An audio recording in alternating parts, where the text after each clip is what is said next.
Handa na ba ang inyong mga puso para sa isang kwentong magtatanong kung ano nga ba ang tunay na halaga sa buhay? Halina't samahan ninyo akong muli at sabay nating tuklasin ang isang salaysay na susubok sa tibay ng isang pamilya. Sabi nila, ang kayamanan daw ay nagbibigay ng kapangyarihan. Pero paano kung ang kapangyarihang yon ang siyang bumulag sa isang ama at hindi niya namalayan ang mga luhang natatago sa likod ng bawat ngiti ng kanyang nag-iisang anak? Ito ang kwento ni Angelo at ng kanyang munting anghel, si Sinag. Ang liwanag mula sa mga kamera ay nakakasilaw. Ang palakpakan ay umaalingaw-ngaw sa buong ballroom ng isang marangyang hotel. Para kay Angelo Del Sol, ang gabing iyon ay isa na namang tagumpay.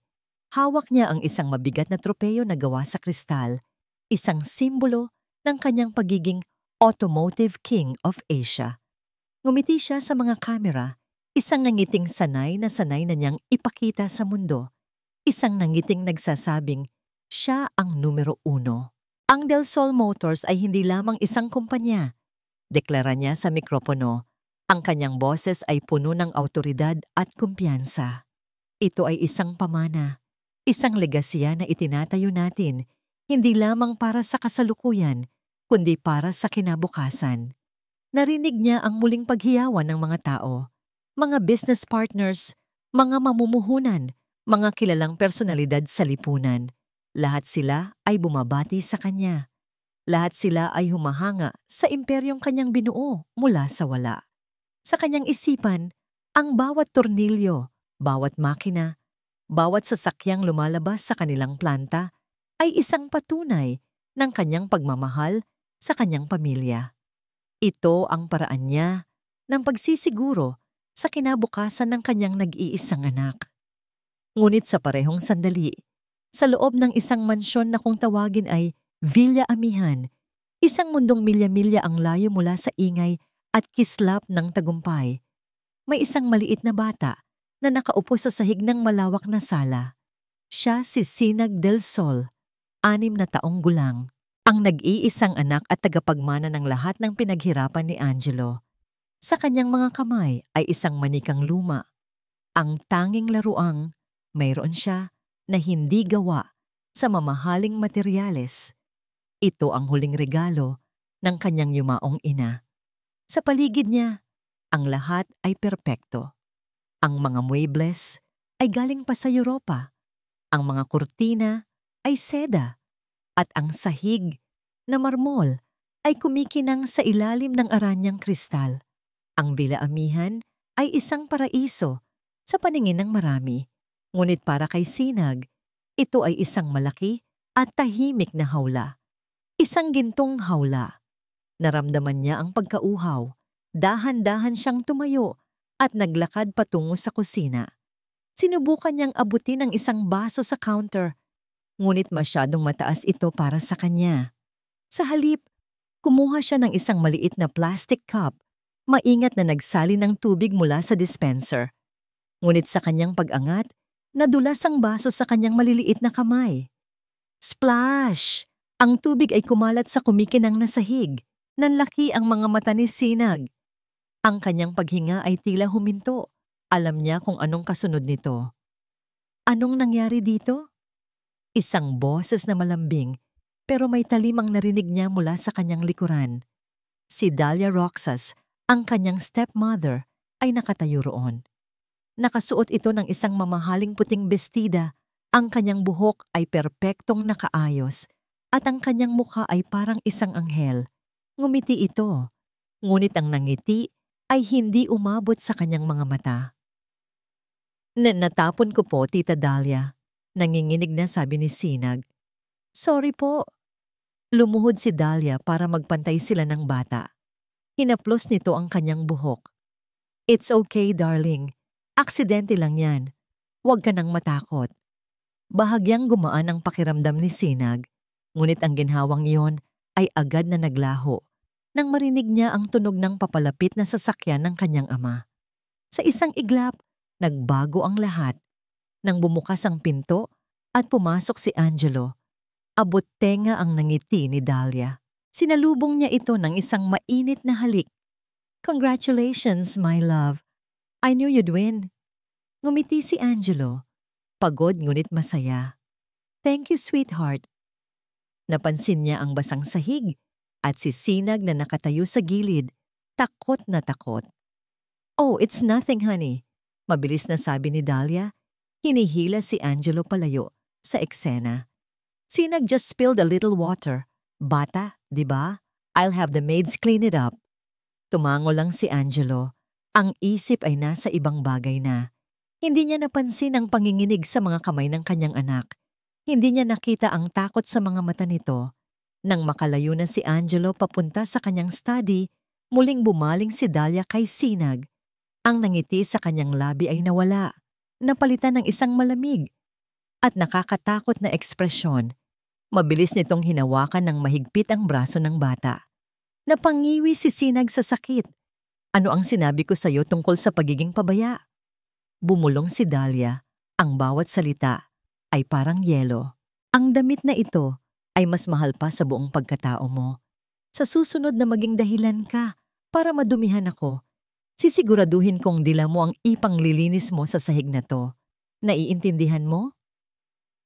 Walang nagawa si Sinag kundi tumango, habang pinipigilan ang mga luhang nagbabadyang tumulo. Binitawan ni Dahlia ang braso niya ng may puwersa at muling kambang ngumiti na parang walang nangyari bago maglakad palayo. Kinagabihan, lumabas si Angelo mula sa kanyang study. May dala siyang isang maliit na kahon na pilus. Inabot niya ito kay Dahlia. Para sa'yo. Nang buksan ito ni Dahlia, isang kwintas na diamante ang sumilaw. Oh, Angelo, it's beautiful! Sigaw nito sa tuwa at niyakap ng mahigpit ang asawa. Nakita ni Sinag ang lahat mula sa may hagdanan. Umaasa siyang lalapitan din siya ng kanyang ama. Isang yakap lang, isang halik, kahit ano. Napansin siya ni Angelo. Sinag, andyan ka pala. How's my little princess? Lumapit ito at ginulo ang kanyang buhok, isang kilos na wala sa loob. Bago pa man makasagot si Sinag, tumunog ang telepono ni Angelo. Kinuha niya ito mula sa kanyang bulsa. Excuse me, honey. This is important, sabi niya kay Dahlia at naglakad na siya palayo habang kausap ang nasa kabilang linya. Ang mundo ng negosyo ay muling humihila sa kanya. Naiwan si Sinag na nakatayo roon. Ang pakiramdam ay tila isa siyang aninong hindi nakikita. Pumasok siya sa kanyang silid tulugan. Isang silid na puno ng mga laruang hindi niya naman gustong laruin. Umupo siya sa tabi ng bintana. Niyakap ang kanyang lumang manika. Ilang sandali pa, narinig niya ang boses ni Dahlia mula sa hallway. Hindi ito pasigaw, ngunit malinaw. Tila may kausap ito sa telepono. Dahil sa lungkot, lumabas si Sinag ng kwarto. Nagbabaka sakaling hanapin siya ng kanyang ama. Nagtago siya sa likod ng isang malaking florera nang marinig niyang papalapit si Dahlia. Oo, nasabi ko na sa'yo, sabi ni Dahlia sa kausap nito sa telepono. Ang boses ay seryoso at walang anumang emosyon. Makinig ka. Lahat ay ayon sa plano. Nagkaroon ng sandaling katahimikan. Huwag kang mag-alala sa kanya. Pagpapatuloy ni Dahlia, masyado siyang abala sa pagiging hari. Hindi niya namamalayan ang kahit ano. Malapit nang kumagat ang ginintuang isda. Narinig ni Sinag ang mahinang pagtawa ni Dahlia bago ito pumasok sa silid nito. Hindi naintindihan ng bata ang mga salitang ginintuang isda. Ngunit naramdaman niya ang lamig sa tono ng kanyang tita Dahlia. Isang kakaibang kaba ang gumapang sa kanyang dibdib. Isang pakiramdam na may masamang mangyayari. Mahigpit niyang niyakap ang kanyang manika at tahimik na bumalik sa kanyang madilim na silid. Si Dahlia ay nakatayo sa harap ng isang malaking salamin sa kanyang walk-in closet. Ang kwintas na diamante na regalo ni Angelo ay kumikinang sa kanyang leeg. Hinaplos niya ang mga malamig na bato, ngunit hindi kagalakan ang kanyang naramdaman, kundi isang pamilyar na apoy ng galit na nagsimulang mag-alab sa kanyang dibdib. Ang bawat kislap ng diamante ay isang paalala. Isang paalala ng mundong minsan ay nagkait sa kanya ng lahat. Isinara niya ang kanyang mga mata at sa isang iglap, wala na siya sa loob ng marangyang Villa Amihan. Nasa isang maalikabok na kalye siya ng kanyang kabataan. 10 taong gulang pa lamang siya noon, nakasuot ng luma at kupas na bestida. Kasama niya ang kanyang ina, nakatayo sa labas ng isang malaking gate, nagmamakaawa sa may-ari ng bahay, isang mayamang ginang na may suot na kaparehong kumikinang na alahas. Ang kanyang ama ay kalalabas lang ng kulungan dahil sa isang kasong hindi niya ginawa. Isang kasalanang ipinukol sa kanya ng kanyang mayamang amo. Parang awa niyo na po, ma'am. Umiiyak na pakiusap ng kanyang ina. Kailangan lang po namin ng tulong para makapagsimula ulit. Tiningnan sila ng ginang mula ulo hanggang paa. Ang mga mata nito ay puno ng pandidiri. Bakit ko naman kayo tutulungan? Ang mga taong katulad ninyo ay dapat manatili sa kung saan sila nararapat. Tumingin ito sa kanya, sa batang si Dahlia. At ikaw, bata, huwag kang mangangarap na mararating mo ang kinalalagyan ko dahil ang amoy ng kahirapan, kahit maligo ka pa ng pabango, ay hinding-hindi mawawala. Ang mga salitang iyon ay tumatak sa kanyang puso na parang isang markang bakal. Iyon ang araw na isinumpa niya. Isinumpa niya na luluhod din ang mundo sa kanyang paanan. Gagamitin niya ang kanyang ganda at talino para makuha ang lahat ng ipinagkait sa kanya. At si Angelo del Sol, kasama ang kanyang imperyo, ang naging perpektong hagdan. Idinilat ni Dahlia ang kanyang mga mata. Ang imahe ng batang si Dahlia na umiiyak ay napalitan ng refleksyon ng isang babaeng makapangyarihan at sopistikada. Ngumiti siya sa salamin, isang nangiting puno ng panlilinlang. Hindi na ako magiging kawawa, bulong niya sa kanyang sarili. Ako na ang magdidikta. Lumabas siya ng silid. Ang kanyang mga hakbang ay may bigat at determinasyon. Ang kanyang unang target sa araw na yon, si Lino, ang personal na driver ni Angelo. Naabutan niya ito sa garahe, nagpupunas ng isa sa mga mamahaling sasakyan. Si Lino ay isang binatang tahimik, may itsura, at may malaking utang na loob. Hindi lang kay Angelo, kundi sa kanya. Lino, tawag niya sa malambing na boses. Agad na lumingon si Lino, bahagyang yumuko. Ma'am Dahlia, magandang umaga po. Kumusta na ang nanay mo? Nabalitaan kong hindi pa rin daw maganda ang kalagayan niya. Sabi ni Dahlia, ang kanyang muka ay nagpapakita ng sinserong pag-aalala. Napayuko si Lino. Ganoon pa rin po, ma'am. Malaki po ang kailangan para sa operasyon. Kumuha si Dahlia ng isang makapal na sobre mula sa kanyang Hermes bag at iniabot ito kay Lino. Heto, gamitin mo to para sa kanya. Nanlaki ang mga mata ni Lino nang makita ang laman ng sobre. Ma'am, naku ko, hindi ko po ito matatanggap. Sobra-sobra po ito. Huwag kang mag-alala, sabi ni Dahlia. Hinahawakan ng kamay ni Lino para isara ito sa sobre. Isipin mo na lang na tulong ko yan sa pamilya mo. Alam ko ang pakiramdam ng nagigipit, Lino. Hindi tulad ng iba. Hindi ko nakakalimutan ang mga taong tulad natin. Ang mga salitang tulad natin ay may bigat. Ito ay isang paalala ng kanilang parehong pinagmulan. Isang koneksyon na siya lang ang may kayang manipulahin. Nakita niya ang paglambot sa mga mata ni Lino. Ang pagkalito ay napalitan ng lubos na pasasalamat at katapatan. Maraming salamat po, Ma'am Dahlia, sabi ni Lino, halos mautal. Habang buhay ko po itong tatanawing utang na loob. Walang anuman yon, ngiti ni Dahlia. Ang kailangan ko lang ay ang tiwala mo. Dahil darating ang araw, Lino, na may hihilingin ako sa'yo, isang bagay na para rin sa ikabubuti nating dalawa. Tumango si Lino nang walang pag-aalinlangan. Kahit ano po, ma'am, kahit ano. Nakuha na niya ito. Ang huling piyesa sa kanyang plano ay nasa kanyang palad na. Kinahapunan, habang si Angelo ay nasa isang mahalagang board meeting, Si Dahlia ay nagpapalipas ng oras sa isang high-end spa. Tumingin siya sa kanyang relo. 3:00 na. Oras na para sunduin si Sinag sa eskwelahan. Ngunit sa halip na tumayo, humigop siya ng kanyang tsa at sumenya sa manikurista na magpatuloy. Hahayaan niyang maghintay ang bata. Hahayaan niyang maranasan nito ang kahit katiting na pag-abandona.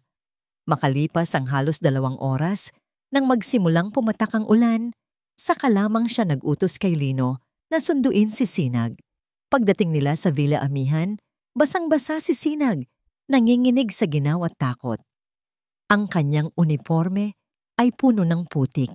Sinalubong sila ng matandang kasambahay, si Yaya Elma, na may pag-aalala sa mukha. Diyos ko, Sinag, anong nangyari sa'yo? Nakalimutan ko po siyang sunduin, Yaya, sabi ni Dahlia na may pekeng pagkataranta. Nasa isang charity event ako para sa mga ulila. Hindi ko na malaya ng oras. Oh, my poor baby. Niyakap niya si Sinag, ngunit ang yakap ay malamig at walang pagmamahal. Ito ay isang palabas para sa mga kasambahay. Nang tumawag si Angelo para kumustahin sila, sinimulan ni Dahlia ang kanyang pinakamahusay na pag-arte. Hello, love. Oo, okay lang kami. Si Sinag, ay nako, pasensya ka na. Nalate ako ng sundo sa kanya. Oo, umuulan nga. Hindi, kasalanan ko. Masyado akong naging abala sa pag-aasikaso ng donasyon para sa ampunan. Minsan nakakalimutan ko na ang sarili ko para lang makatulong sa iba. Narinig niya ang pagbuntong hininga ni Angelo sa kabilang linya. You're too kind, Dahlia. Huwag mong masyadong pagurin ang sarili mo. Ako na ang bahalang magpaliwanag kay Sinag. Salamat, love. I love you. Sabi ni Dahlia, pinipigilan ng isang mapanuyang tawa. Nang ibaba niya ang telepono, nawala ang lahat ng bakas ng kabaitan sa kanyang mukha. Tiningnan niya si Sinag na nanginginig pa rin. Magbihis ka at sa susunod, matuto kang maghintay nang hindi nagrereklamo. Gabi na. Si Angelo ay nasa kanyang study pa rin. Si Sinag ay maaga nang pinatulog. Nag-iisa si Dahlia sa malawak na sala. Kinuha niya ang isang silver frame na litrato sa ibabaw ng piano. Ito ay isang litrato ni Angelo at Sinag. Kuha noong nakaraang Pasko. Si Angelo ay nakangiti, ngunit ang tingin ay nasa malayo. Si Sinag ay nakakapit sa kanyang binti, tila isang batang naghahanap ng atensyon na hindi maibigay. Tinitigan ni Dahlia ang mukha ng bata sa larawan. Ang mukha ng isang batang mayroon ng lahat ng bagay na hindi niya kailanman narana. Pangalan, yaman, seguridad.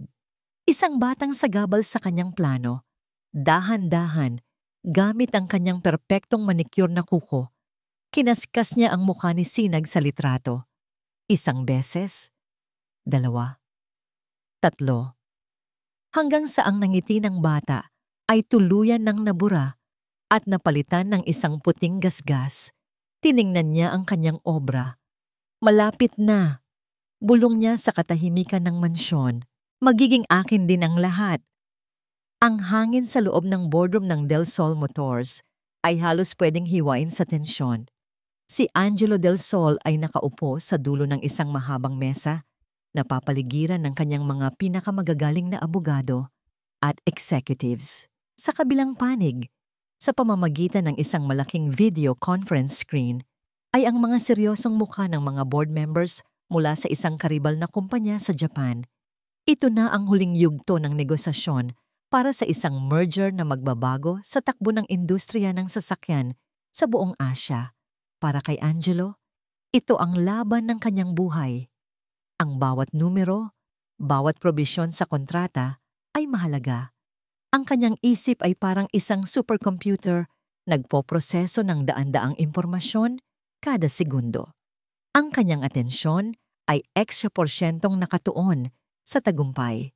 Sa gitna ng mainitang diskusyon, bahagyang nag-vibrate ang kanyang telepono sa ibabaw ng mesa. Isang tawag mula kay Dahlia. Sa normal na araw, hindi niya ito sasagutin. Ngunit may kung anong nag-udyok sa kanya na kunin ito. Sumenya siya sa kanyang team na humingi ng 5 minutong break. "Hello, sweetheart," sabi niya nang may bahid ng pagod sa boses. "Love, sorry sa abala," malambing na sagot ni Dahlia. "Tumatawag lang ako para kumustahin ka." At medyo nilalagnat kasi si Sinag. Biglang kumunot ang noo ni Angelo. "Lagnat? Bakit? Anong nangyari?" "Siguro dahil sa pagkabasa niya sa ulan kahapon. Pero sinat lang naman, love. Huwag kang mag-alala. Napainom ko na siya ng gamot at kasalukuyan siyang natutulog." Mabilis na paliwanag ni Dahlia. Ang tono ay kalmado at nagbibigay ginhawa. Nakaramdam ng kaunting konsensya si Angelo. Dapat ay naroon siya. Ngunit ang deal na ito ang kinabukasan ni Sinag. "Okay, sige. I'm in a very important meeting right now. Tawagan mo agad ako kung may pagbabago, okay? Just give her medicine and make sure she's comfortable. I'll make it up to her." "Of course, love. Focus on your work. Kami na ang bahala dito. Good luck." Nang matapos ang tawag, huminga ng malalim si Angelo at muling ibinalik ang kanyang isipan sa gera sa loob ng boardroom. Pinagkatiwalaan niya ang mga salita ni Dahlia. Isang maliit na lagnat, walang dapat ikabahala. Ngunit sa Villa Amihan, ang katotohanan ay malayong malayo. Si Sinag ay hindi lang medyo nilalagnat. Siya ay nag-aapoy sa lagnat. Ang kanyang mga pisngi ay namumula. Ang kanyang paghinga ay mabigat. At ang kanyang mga labi ay tuyong-tuyo. Si Yaya Elma, ang matandang kasambahay na nag-alaga kay Angelo mula pagkabata, ay hindi maapakali. "Ma'am Dahlia, kailangan na po nating dalhin sa ospital si Sinag." Nag-aalalang sabi ni Yaya Elma habang paulit-ulit na pinupunasan ng basang bimpo ang noo ng bata. Hindi po normal itong lagnat niya. Tiningnan siya ni Dahlia ng masama. "Ano ka ba, Yaya? OA ka naman. Lagnat lang yan. Mawawala din yan. Huwag kang magpanik." Ayokong ma-stress si Angelo sa gitna ng deal niya. "Pero ma'am, ako ang asawa. Ako ang masusunod dito." Putol ni Dahlia sa sasabihin ng matanda. Ang kanyang boses ay may diin at pagbabanta. "Kung ayaw mong mawalan ng trabaho, gawin mo lang ang sinasabi ko. Bantayan mo siya. Tatawag ako ng doktor kung kinakailangan. At hindi pa ngayon yon." Walang nagawa si Yaya Elma, kundi ang manahimik. Ang puso niya ay puno ng takot. Hindi para sa kanyang sarili, kundi para sa kalagayan ng batang kanyang minamahal. Lumipas ang mga oras. Ang araw ay naging gabi. Sa opisina, ang negosasyon ay umabot sa sukdulan.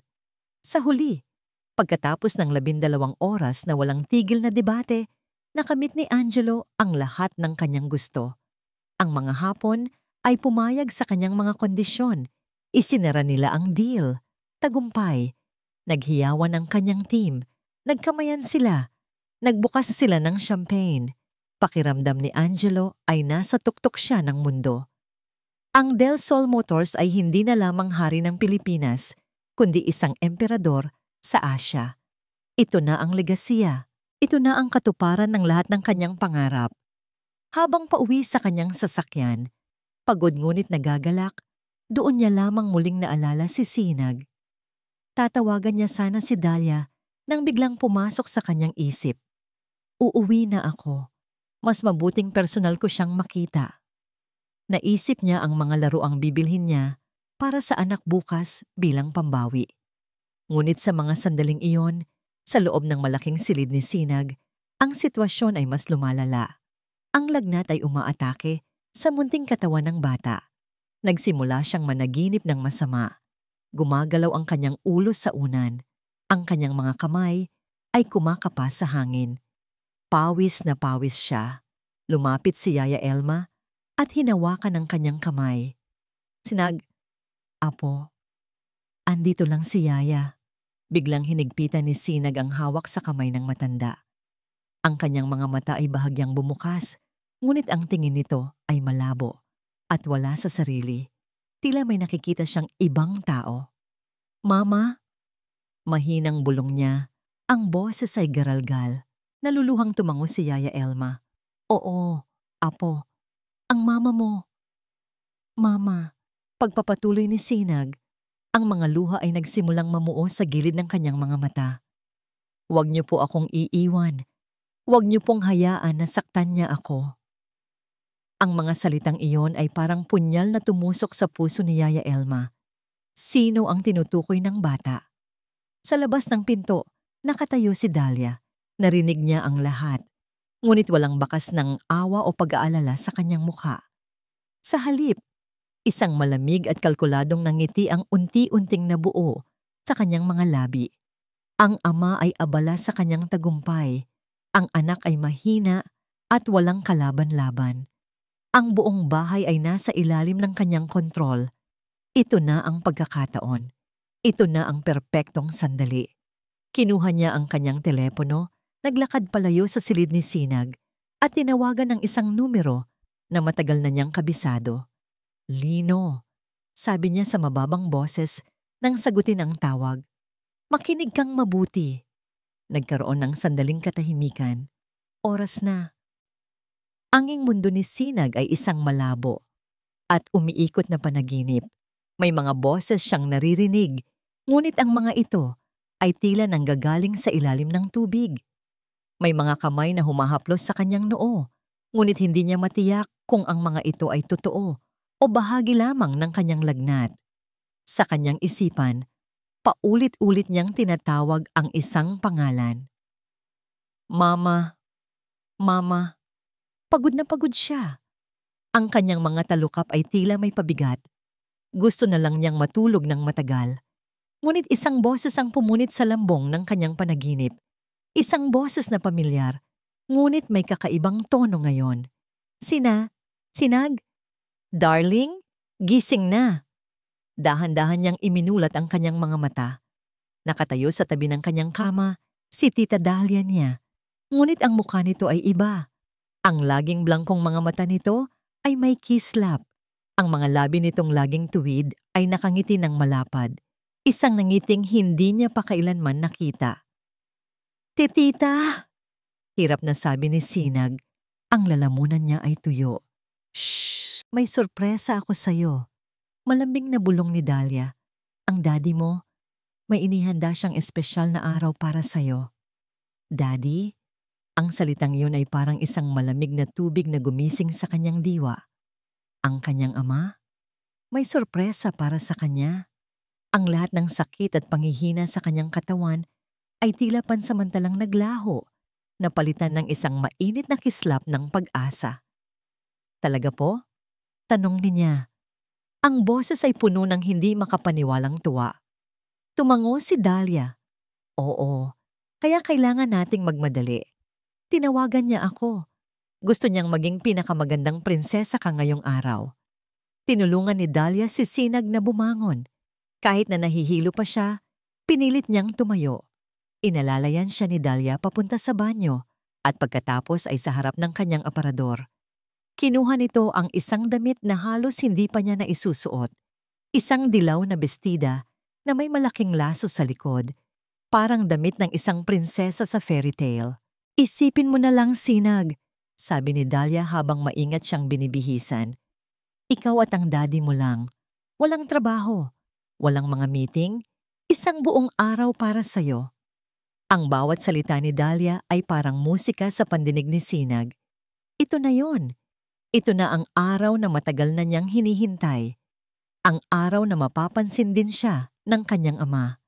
Napangiti siya, isang tunay na ngiti na matagal nang hindi lumalabas sa kanyang mga labi. Nang matapos siyang bihisan, inakay siya ni Dahlia palabas ng mansyon.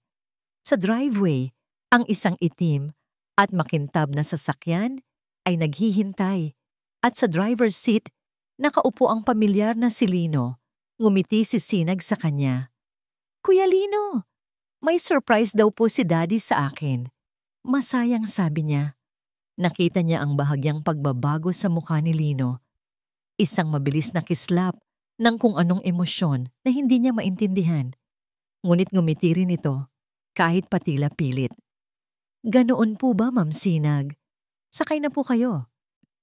Pinagbuksan siya ni Dahlia ng pinto sa likod. Bago siya pumasok, niyakap siya nito.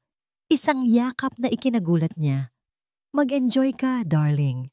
Bulong nito sa kanyang tainga. Pumasok si Sinag sa loob ng sasakyan. Ang puso niya ay tumatalon sa tuwa at pananabik. Sinara ni Dahlia ang pinto at umandar na ang sasakyan palayo sa Villa Amihan. Hindi niya nakita ang nangiti sa mukha ni Dahlia na unti-unting naging isang malamig na tagumpay. Sa loob ng sasakyan, hindi mapakali si Sinag sa kanyang upuan. Tumingin siya sa labas ng bintana, pinapanood ang mga bahay at gusaling kanilang nadadaanan. Kuya Lino, saan po kami pupunta ni Daddy? Tanong niya, hindi maitago ang excitement. Malalaman niyo rin po, Ma'am Sinag, sagot ni Lino. Ang tingin ay diretso sa daan. Sa toy store po ba? O sa amusement park? O baka po sa beach? Basta po, isang sorpresang lugar, maikling sagot ni Lino.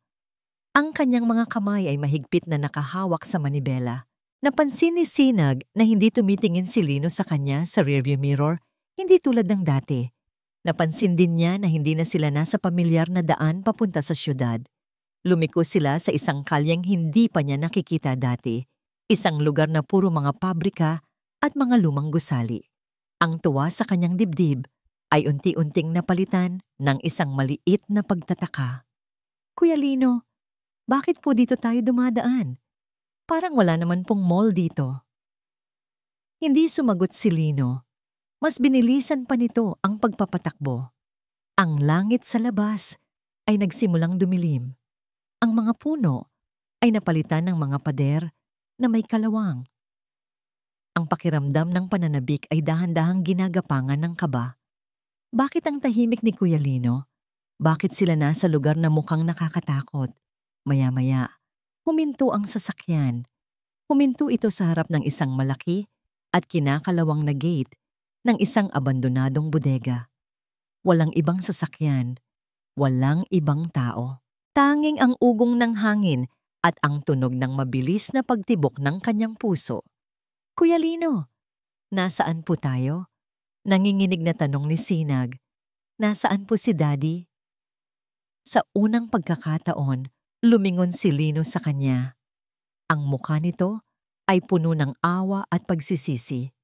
Patawarin mo ako, Sinag. Halos pabulong na sabi nito, bago mabilis na umiwas ng tingin. Ang mga salitang yon ay nagpabagsak sa buong mundo ni Sinag.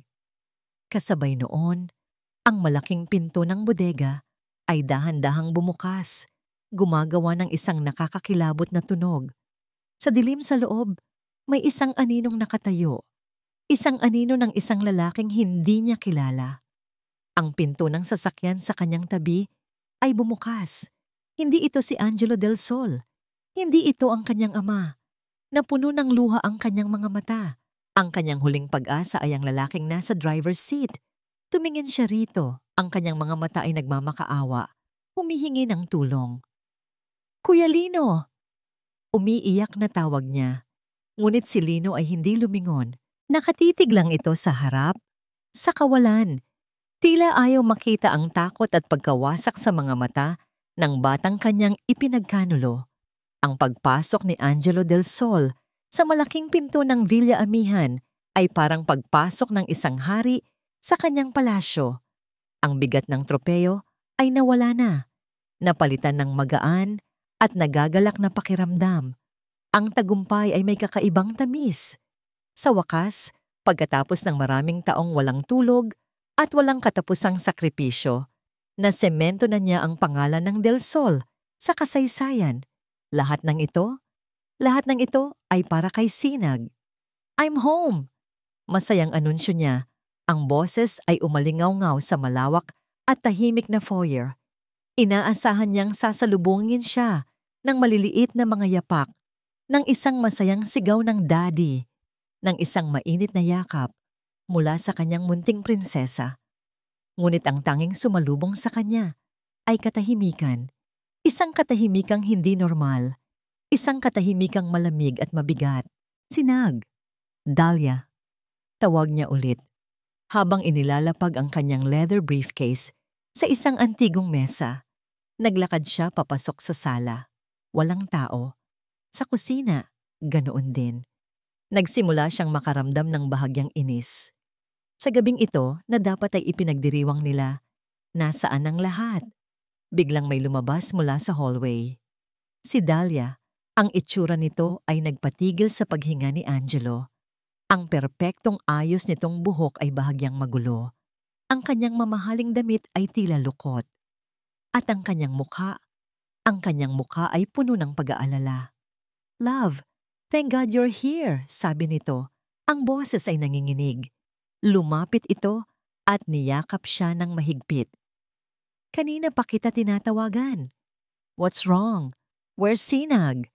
tanong ni Angelo. Ang inis ay napalitan ng pag-aalala. "Hindi ko siya mahanap, Angelo."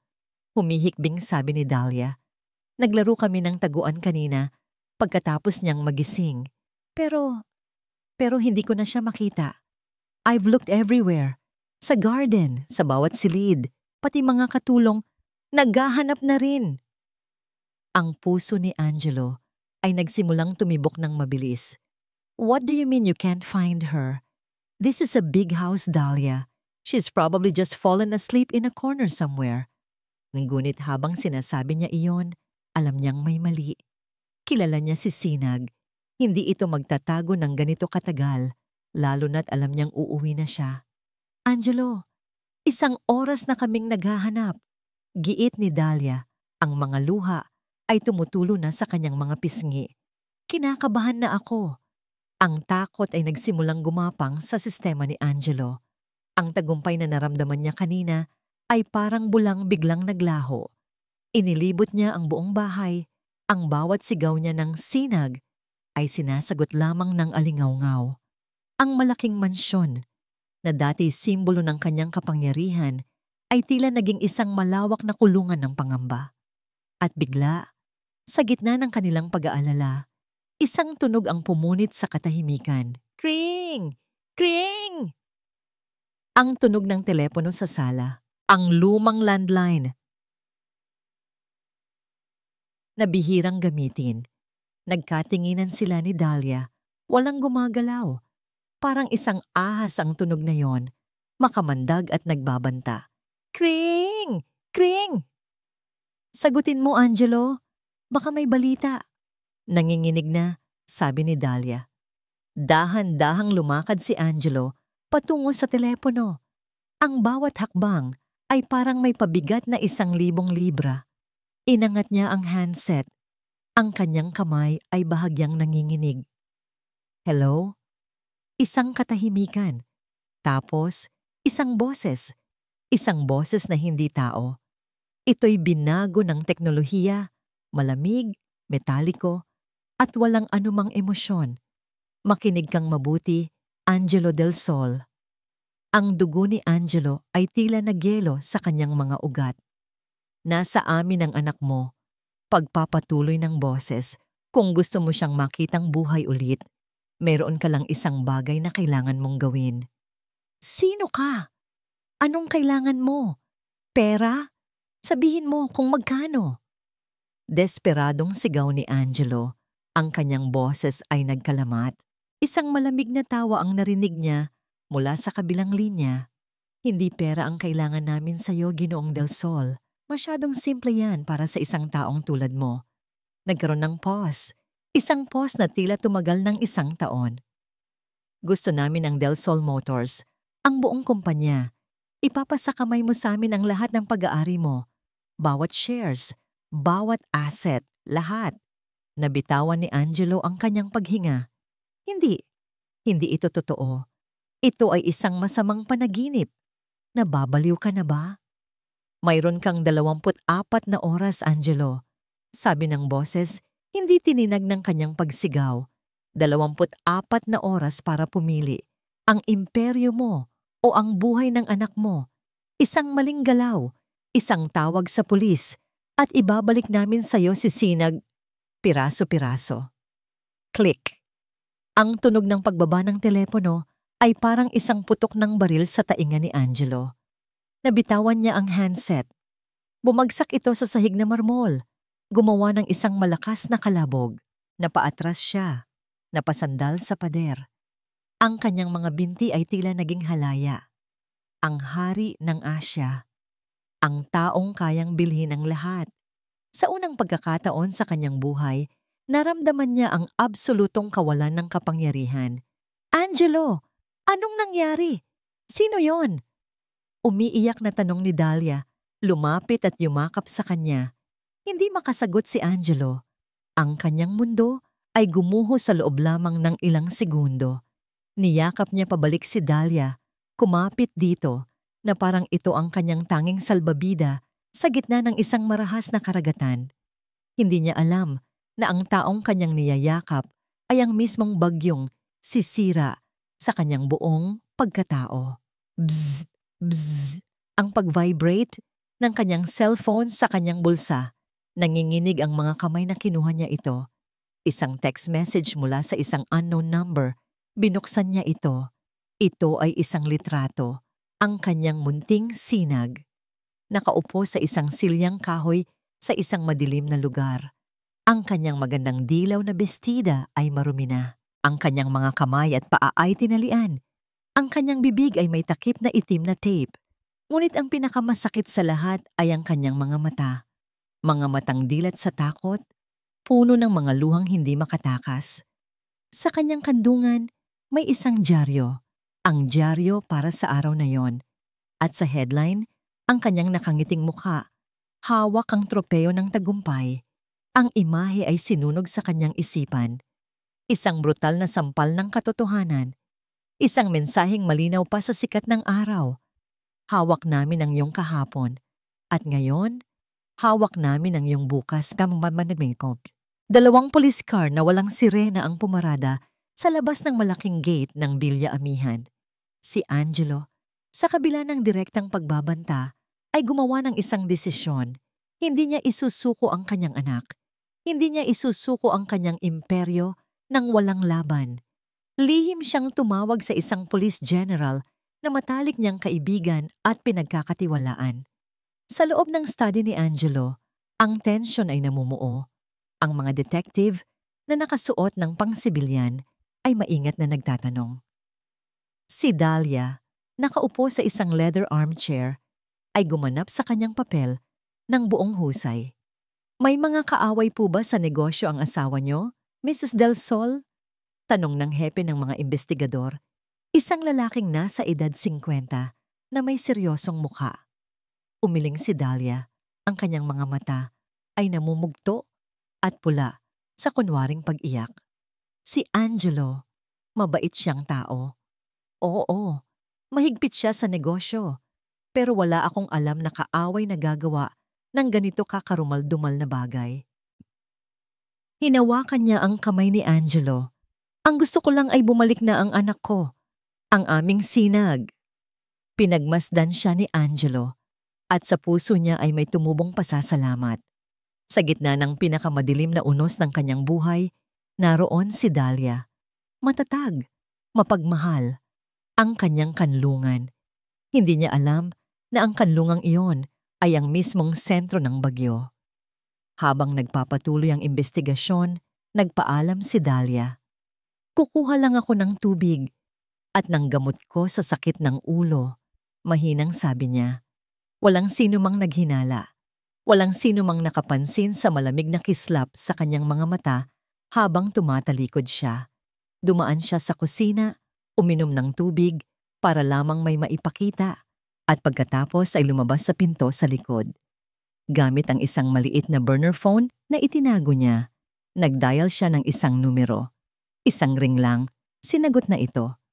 Umalis ka na dyan! Utos niya, ang boses ay mabilis at walang emosyon. May mga pulis na dito. Itago mo ang bata sa Plan B na lokasyon. At anuman ang mangyari, huwag kang magpapakita ng kahit anong emosyon. Huwag kang magkakamali, Lino. Pagkatapos ibaba ang tawag, binali niya ang SIM card, itinapon ito sa halamanan, kasama ang telepono, at bumalik sa loob na may parehong mukha ng isang nagdadalamhating ina. Makalipas ang ilang oras, Sa isang madilim at abandonadong bodega, sa kabilang panig ng lungsod, ang katahimikan ay binasag ng pagbukas ng isang bakal na pinto. Si Sinag, na nakatali pa rin sa isang silya, ay nagising. Ang kanyang mga pisngi ay may bakas ng tuyong luha. Ang kanyang tiyan ay kumakalam. Kuya Lino, mahinang tawag niya sa lalaking nagbabantay sa kanya mula sa isang sulok. Hindi sumagot si Lino. Ang mukha niya ay tila inukit sa bato, ngunit sa ilalim ng malamig na ekspresyon na yon, isang digmaan ang nagaganap. Ang imahe ng nagmamakaawang mga mata ni Sinag sa sasakyan kanina ay paulit-ulit na bumabalik sa kanyang isipan. Biglang bumukas ang isa pang pinto sa likod. Pumasok ang isang babae. Nakasuot ito ng itim na hoodie at may takip na panyo sa mukha. Ngunit kahit sa dilim, nakilala ni Lino ang kanyang mga mata. "Umalis ka muna," utos ng babae sa garalgal na boses. Tumango si Lino at lumabas. Iniwan silang dalawa. Dahan-dahang lumapit ang babae kay Sinag. Ang bata ay napaurong sa takot. Inalis ng babae ang panyo sa kanyang mukha at pagkatapos ay ang hoodie. Sa ilalim ng liwanag ng isang nag-iisang bumbilya, lumitaw ang mukha ni Dahlia.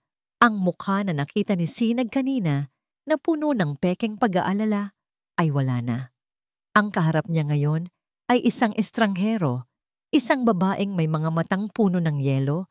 Ang kanyang mga labi ay bumubuo ng isang mapanuyang ngiti. "Nagulat ka ba, Sinag?" Tanong ni Dahlia. Ang kanyang tunay na boses ay lumabas na. Malamig, mayaman sa pang-uuyam. "Akala mo ba talaga may sorpresa ang daddy mo para sa'yo?" Umiling-iling si Sinag. Ang mga luha ay muling bumuhos. Bakit po? Tita Dahlia, bakit?" "Bakit?" "Dahil sa mundong ito, bata, may dalawang uri lang ng tao." Lumuhod si Dahlia sa harap niya. Tinititigan siya ng diretso sa mata. "Ang mga nang-aapi at ang mga inaapi. Matagal akong naging biktima. Ngayon, ako na ang reyna." Hinaplos niya ang pisngi ni Sinag gamit ang likod ng kanyang kamay. Isang haplos na walang bahid ng lambing, kundi pagmamay-ari. "At ikaw ang muntik kong susi. Ang susi para makuha ang kaharian." Sa labas, nakasandal si Lino sa pader. Nanginginig ang mga kamay. Narinig niya ang lahat. Hindi ito ang pinangako sa kanya ni Dahlia. Ang sabi niya, mananakot lang sila, makakakuha ng pera para sa pamilya ni Lino, at ibabalik din ang bata. Ngunit ang kasamaang narinig niya sa boses ni Dahlia, ito ay higit pa sa pera. Ito ay puro paghihiganti. Muling bumukas ang pinto. Lumabas si Dahlia na ibalik na ang kanyang disguise. "Huwag kang mag-alala, Lino," sabi niya. Napansin ang pamumutla ng lalaki. "Kaunting tiis na lang. Pagkatapos nito, magiging mayaman na tayo. Makukuha mo na ang lahat ng gusto mo. Maipapagamot mo na ang nanay mo. Hindi ka na ulit magiging isang hamak na driver lang." Hinawakan niya ang pisngi ni Lino. "Naaalala mo ba ang kwento ko sa'yo? Kung paano nila niyuyurakan ang pamilya natin? Ang pamilyang Del Sol? Ito ang ating hustisya." Pero habang tinitingnan ni Lino ang babaeng kaharap niya, hindi hustisya ang nakikita niya. Nakikita niya ang parehong uri ng kasamaan na sinasabi nitong kinamumuhian niya. Bumalik siya sa loob para bantayan si Sinag.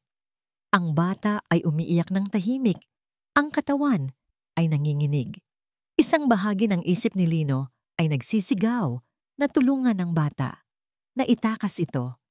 Ngunit ang isa pang bahagi, ang bahaging pinakain ni Dahlia ng mga pangako at kasinungalingan, ay pumipigil sa kanya. Tumingin siya sa natutulog na bata. Isang anino ng pag-aalinlangan ang dumaan sa kanyang mga mata. Napansin niyo ni Dahlia mula sa medyo nakabukas na pinto. "Huwag mong kalimutan kung sino ang may hawak sa kinabukasan mo." Dahan-dahan siyang lumapit. Ang kanyang mga hakbang ay halos walang tunog sa sementadong sahig. Tumayo siya sa likod ni Lino. nananatiling nakatayo na parang isang estatwa. Ang presensya ni Dahlia ay malamig at tila humihigop ng lahat ng init sa paligid. Nanghihina ba ang loob mo, Lino? Tanong niya. Ang boses ay isang mapanganib na bulong. Dahil lang sa ilang patak ng luha ng isang batang hindi mo naman kaano-ano. Hindi kumibo si Lino. Nakatitig lang siya sa anyo ni Sinag. Isipin mo ang nanay mo. Pagpapatuloy ni Dahlia, ang bawat salita ay tila isang karayom na tumutusok sa budhi ng lalaki. Isipin mo siya na nakahiga sa banig ng karamdaman, nagbibilang ng araw dahil wala kayong pera. Ang luhang yan, itinuro niya si Sinag. O ang buhay ng sarili mong ina, mamili ka. Pumikit ng mariin si Lino. Ang imahe ng kanyang ina na nangangayayat at nahihirapan ay sumagi sa kanyang isipan. Ang pangako ni Dahlia, ang pag-asa. Tayo ang biktima dito, Lino. Huwag mong kakalimutan yan. Sabi ni Dahlia, ngayon ay inilagay na niya ang isang kamay sa balikat ni Lino. Ang kanyang haplos, na dapat sana'y nagbibigay ginhawa, ay parang isang mabigat na kadena. Ang mga taong tulad nila, tumango siya patungo kay Sinag, ang nagpahirap sa atin. Kinukuha lang natin kung ano ang para sa atin. Humarap siya kay Lino at sa ilalim ng madilim na ilaw, itinaas niya ang kanyang kamay at marahang hinaplos ang pisngi nito. Ito ay isang kilos na puno ng panlilinlang, isang halik ni Judas na walang labi. Ikaw ang pinagkakatiwalaan ko sa lahat, Lino. Ikaw ang pamilya ko ngayon. Huwag mo akong bibiguin. Ang mga salitang pamilya ko ay tumatak sa isipan ni Lino. Isang pamilyang binuo sa kasinungalingan at krimen. Binitawan ni Dahlia si Lino at muling isinuot ang kanyang panakip sa mukha. Gawin mo ang trabaho mo, bantayan mo siya, at huwag na huwag kang mag-iisip ng katangahan. Pagkasabi noon, tumalikod na siya at nawala sa dilim, iniwan si Lino sa isang katahimikang, mas maingay pa kaysa sa sigawan. Naiwan siya nang mag-isa kasama ang batang kanyang ipinagkanulo. Ang apoy ng pagre-rebelde sa kanyang dibdib ay namatay, napalitan ng malamig na abo ng katotohanan. Nakulong na siya. Walang nangatrasan. Muli niyang tiningnan si Sinag, na ngayon ay humihikbi na lamang sa kanyang pagtulog. Ang awa ay naroroon pa rin, ngunit natabunan na ito ng takot at ng isang madilim na resignasyon. Ang kanyang pag-aalinlangan ay naging isang mapait na pagtanggap sa kanyang kapalaran. Ang huling mga salita ni Dahlia ay umalingaw-ngaw sa kanyang isipan. Isang sumpa na habang buhay niyang dadalhin. Huwag mong kalimutan kung sino ang may hawak sa kinabukasan mo. 20 oras na ang lumipas mula nang gumuho ang mundo ni Angelo Del Sol. Ang bawat tiktak ng grandiosong orasan sa kanyang study ay parang isang martilyong pumupukpok sa kanyang sentido. Ang mga pulis ay umalis na, nangakong gagawin ang lahat, ngunit walang dalang anumang magandang balita. Ang mga kidnapper ay tila mga multo, ang boses ay binago, ang tawag ay hindi matrace, at wala silang iniwang anumang bakas. Ang deadline ay papalapit na parang isang itim na ulap. 4 na oras na lang. Si Angelo ay nakatayo sa harap ng bintana, nakatanaw sa madilim na hardin ng Villa Amihan. Ang mansyon, na dati simbolo ng kanyang tagumpay, ay isa na ngayong bilangguan ng kanyang pinakamalaking kabiguan. Paano nangyari ito? Paano niya hinayaang mangyari ito? Ang kanyang kayamanan, koneksyon, kapangyarihan, lahat ay walang silbi. Love, you need to rest, sabi ni Dahlia mula sa likuran niya. Inilapag ang isang tasa ng tsa sa kanyang mesa. Ang mukha nito ay bakas pa rin ng pag-aalala. Hindi makakatulong kung magkakasakit ka. How can I rest, Dahlia? Sagot ni Angelo, hindi lumilingon. Our daughter is out there, somewhere, and I am useless. Sa gitna ng kanyang desperasyon, isang ideya ang biglang pumasok sa kanyang isipan. Isang huling baraha, ang security system ng mansyon. Ito ay state of the art. May mga kamera sa bawat sulok ng property. Kung mayroon mang nakaligtaan ng mga pulis, kahit isang maliit na detalye, ang CCTVs, bulong niya. Nagmamadali siyang pumunta sa security room ng mansyon, isang silid na puno ng mga monitor. Si Dahlia ay sumunod, may pagtataka sa mukha. Angelo, the police already checked those. They found nothing. I don't care. I need to see it for myself, Mariing sabi ni Angelo. Umupo siya sa harap ng console at sinimulang i-rewind ang footage mula sa araw na nawala si Sinag. Pinanood niya ang mga pamilyar na eksena. Ang mga hardinero na nagdidilig, ang mga kasambahay na naglilinis, si Dahlia na naglalakad-lakad sa hardin habang may kausap sa telepono. Walang kakaiba. Pagkatapos ay dumating ang sandaling iyon. Ang sandali kung kailan lumabas si Sinag kasama si Dahlia, papunta sa naghihintay na sasakyan ni Lino. Pinanood niya itong mabuti. Ang pag-uusap nila, ang pagngiti ni Dahlia, ang pagyakap nito sa bata bago ito pumasok sa kotse. Pinindot niya ang pause. May kung anong hindi tama. Rewind! Utos niya sa sarili. Pinatugtog niya ulit ang eksena. Sa slow motion. At doon niya nakita. Isang bagay na tumagal lang ng kalahating segundo. Isang bagay na imposibleng mapansin sa normal na bilis. Pagkatapos maisara ang pinto ng kotse, habang ang sasakyan ay nagsisimula na ng umandar, nawala ang nangiti sa mukha ni Dahlia. Ngunit bago ito mapalitan ng normal na ekspresyon, sa isang iglap, bahagyang umangat ang gilid ng kanyang labi. Hindi ito isang ngiti ng kaligayahan. Ito ay isang nangiti ng kasiyahan, ng tagumpay. Ano yon? Bulong niya. Anong problema, love? Tanong ni Dahlia, lumapit sa kanyang likuran. Wala. Baka guni-guni ko lang, sabi ni Angelo. Ngunit ang buto ng pagdududa ay naitanim na. Bakit? Bakit ganoon ang nangiti niya? Baka nga pagod lang siya. Baka ang stress ay niloloko na ang kanyang mga mata. Ngunit ang imaheng iyon ay hindi na maalis sa kanyang isipan. Ang maliit na ngiting iyon ang nag-udyok sa kanya na alalahanin ang lahat ng sinabi ni Dahlia. At isang bagay ang muling bumalik sa kanya, ang lagnat ni Sinag. Dahan-dahan siyang tumayo. Magpapahangin lang ako. Hindi siya sa labas pumunta. Nagtungo siya sa quarters ng mga kasambahay.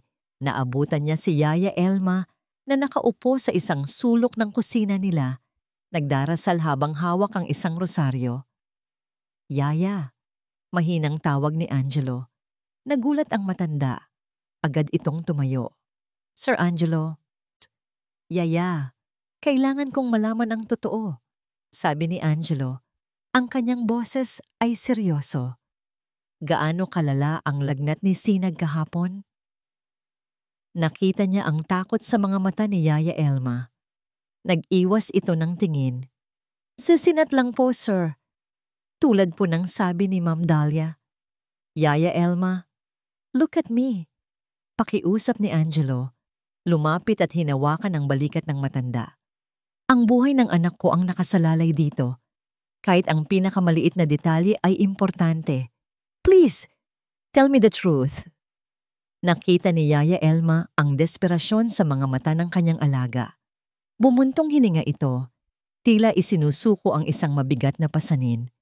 Patawarin niyo po ako, sir. Nanginginig na sabi nito. Napakataas po ng lagnat ni Sinag. Nagsasalita na po siya ng wala sa sarili. Sinabihan ko po si Ma'am Dahlia na dalhin na natin sa ospital. Pero pinigilan niya po ako. Ang bawat salita ni Yaya Elma ay parang isang suntok sa sikmura ni Angelo. Isang kasinungalingan. Isang direktang kasinungalingan. At isang kasinungalingan na naglagay sa kalusugan ni Sinag sa panganib bago pa man ito makidnap. Ang pagdududa ay hindi na isang buto. Isa na itong ugat na nagsisimulang gumapang sa kanyang puso. Bumalik siya sa kanilang silid. Naabutan niya si Dahlia na nag-aayos ng mga gamit, tila naghahanda para sa isang mahabang gabi ng paghihintay. Dahlia, sabi niya, Sinisikap na panatilihing kalmado ang kanyang boses. Yes, love? Nakausap ko si Yaya Elma. Nakita niya ang bahagyang paninigas ng katawan ni Dahlia, ngunit mabilis itong nawala. At anong sabi ng matandang yon? She told me Sinag had a very high fever. She told me you stopped her from calling a doctor. Humarap sa kanya si Dahlia. At sa halip na magpakita ng pagkakasala, nakita ni Angelo ang sakit sa mga mata nito. Isang perpektong pag-arte. Angelo, paano mo nagagawang questionin ako sa ganitong panahon? Nagsimulang mamasa ang mga mata nito. Nawawala ang anak natin. Oo, mataas ang lagnat niya. Pero ayokong mag-alala ka pa. Nasa gitna ka ng pinakamalaking deal ng buhay mo. Sinusubukan kong maging malakas para sa'yo, para sa pamilyang ito. At ito ang isusukli mo sa akin? Pagdududa? Ang mga salita nito, ang mga luha nito, ay tumama sa target. Naramdaman ni Angelo ang isang kurot ng konsensya. Baka tama siya. Baka sa sobrang stress at takot, naghahanap lang siya ng masisisi. I'm sorry, sabi niya, nalilito. I'm not thinking straight. Naiintindihan ko, sabi ni Dahlia, lumapit at niyakap siya. We need to be a team right now, love. Hindi tayo pwedeng mag-away. Kailangan nating maging matatag para kay Sinag. Habang nakayakap siya kay Dahlia, ang isip ni Angelo ay isang magulong digmaan. Ang kanyang lohika ay nagsasabing, tama si Dahlia. Ngunit ang kanyang bituka, ang kanyang instinto ay sumisigaw na mayroong mali. Isang bagay na napakali. Bzzz, bzzz, ang telepono niya. Mabilis niya itong kinuha. Si General De Leon. Angelo, sabi ng general sa kabilang linya. Ang boses ay apurado. General, may balita ba? Nagkaroon ng sandaling katahimikan. Angelo, natunto na namin ang sasakyang ginamit. Napatayo ng tuwid si Angelo. At isang rental car, sabi ng general. Pero ang credit card na ginamit para bayaran ito, nakapangalan sa isang taong kilala mo. Isang taong nasa payroll mo. Sino? Halos pasigaw na tanong ni Angelo. Sinabi ng general ang pangalan. At sa isang iglap, ang lahat ng pagdududa, lahat ng maliliit na butas sa kwento, lahat ng hindi magkatugmang detalye ay nagsama-sama. Ang nangiti sa CCTV, ang kasinungalingan tungkol sa lagnat.